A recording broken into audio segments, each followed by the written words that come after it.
आमे अच्छु सत्यवादी अंचल सत्यवादी ये हूँ जो कहते प्रत्येक ठाकुर हरिया बुढ़ा किंतु ये होती प्रकृत में गाई मानकर होती कह गले डाक्तर ये जो हरिया बुढ़ा जी होती गाईंकर डाक्तर किंतु डाक्तर जी पशु डाक्तर प्रकृत डाक्तर पचे फेल मार किंतु हरिया बुढ़ा पाखे कहीं फेल मार ना आम सहित जो अच्छा मौसा सहित कथा प्रकृत में हरिया बुढ़ा जो डाक्तर कहती कौन रही रहस्य मौसा आप नाटा कहे मो ना जटाधारी प्रधान कौन ये जो जो गचरे बंधा सब ये सब मानसिक गोरु गाई भल आ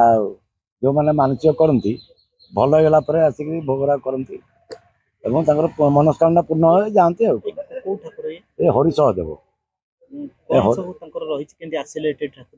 ये हठात उद्भव होते आम तो जानू आम बाप जेज मैंने भी जानते से नाला ये गच था ये गच मूले जड़े कहती बुढ़ा लोक जड़े आसिक बसती से कौड़े अदृश्य हो जाती एमती आस्ते आस्ते हो ये गाँ वाला जानले गाँ वाला जाना पर विग्रह बसैले ये ठाकुर ये उद्भव होती ये गोरु गाई सब मानसिक कले गोरु गाई प्रकृत गोरु गाई कौन ये भल हो जाती गोरु गाई जिते असाध्य रोग धरी था गोरु को खाली ये मानसिक करा माने से आरोग्य हो जाती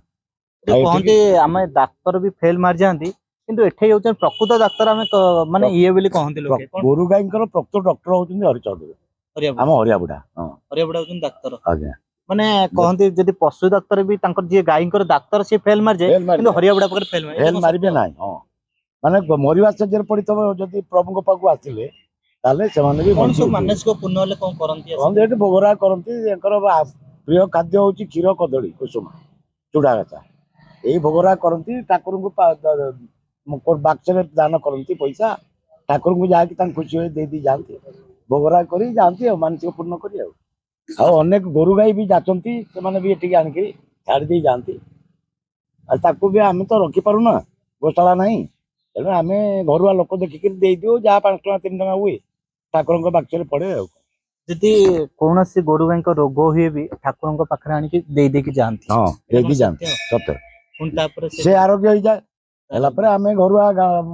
पटाण पटाण तो दौनु ये गाँ वाला जी जो खबर पाइले नहीं जानती आसिक आम ठाकुर को 50 टଙ୍କା दबु कि 100 टଙ୍କା दबु नहीं जाऊँ ना नियो जा पूजारी को दायित्व दिखाई से तार रक्षण बक्षण कर बड़ डाक्तर बड़ डॉक्टर होती हरिचौधदेव गोरु गाई ये अंचल पूरा भुवनेश्वर टू धरी पुरी एरिया कोणार्क धरी एटिकी सब लोक आसती केवल गोरु गाई अंचलवासी आस अंचल बाहर भी अंचल बाहर आस गोरु गाई केवल गोरु गाई विचक्षण ठाकुर कौन सी लोक यू हारास हो जाए कि हरिया बुढ़ा अलौकिक शक्ति अच्छी अलौकिक शक्ति अच्छी ये पैसा भी जी खाई से भी बहुत तकलीफ हईराण भितर गति कर तेणु से ठाकुर प्रत्यक्ष ठाकुर जीवंत ठाकुर जहाँ कर से भी जानी दौरान सब प्रकृत में हरिया बुढ़ा होती जी डाक्तर रही सी डाक्तर नुहति डाक्तर होती प्रकृत में यही सत्यवादी अंचल हरिया बुढ़ा जी रही प्रकृत भक्त शह शह भक्त आसिक मानती बलपुर ग्राम जिला पिपिल राजप्रसाद दास की रिपोर्ट ओडिशा भास्कर। नमस्कार आपण व्यवसाय करने को चाहते कि किछि एपरि व्यवसाय जहां आपण को कम समय रे अधिक लाभ देबो। भारतर अन्यतम अग्रणी फुएल कंपनी भारत फुएल पक्षरु आमे आपण को एही सुवर्ण सुजोग जोगी देउछु। ट्रांसपोर्टेशन देय मुक्त अछि एवं मात्र 4 लाख टंका विनियोग करी आपण भी आरंभ करि परिबे निजर गैस एजेंसी। अधिक तथ्य पई एही नंबर रे शीघ्र जोगाजोग करंतु।